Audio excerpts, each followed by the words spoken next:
Srbija je jedna od retkih zemalja u Evropi koja nema ni jedan svoj zvanični praznik kojim obeležava pobedu nad fašizmom. Ideja da se 21. oktobar, dan masovnog stradanja Kragujevčana, proglasi državnim praznikom, nailazi na podršku javnosti i političkih partija, ali i otvara pitanje našeg odnosa prema vlastitoj istoriji. Ovako je bilo prvih posleratnih godina. Slavila se pobeda i odavala pošta žrtvama u celoj zemlji.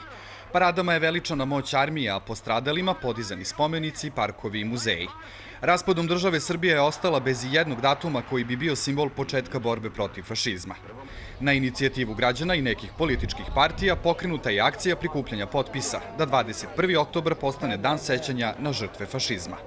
Mislim da je Kragujevac dobro rešenje za jedan novi državni praznik. Mnogi govore o tome da Srbija ima previše praznika.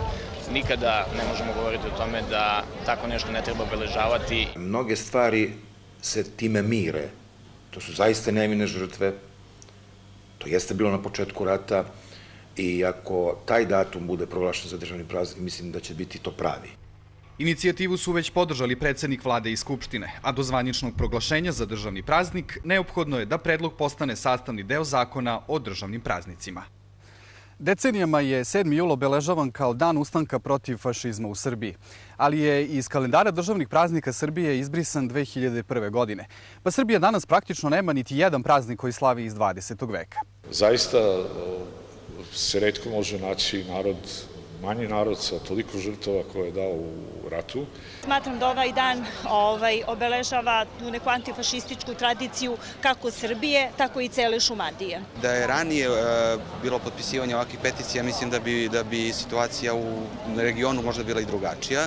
Sociolozima je zanimljiva činjenica da smo, iako nosioci antifašizma na Balkanu, olako zaboravili sopstvene žrtve, a ideju o ponovnom obeležavanju simbola otpora, kažu, sveli na nivo političkog folklora. Moment Drugog svetskog rata koji smo polako počeli da zaboravljamo i čak šta više ovde znamo, poznato nam je u Kragujevcu da smo u jednom periodu onako kolektivne histerije i menjanja identiteta kolektivnog čak i rušili spomenike ljudima koji su obeležili borbu.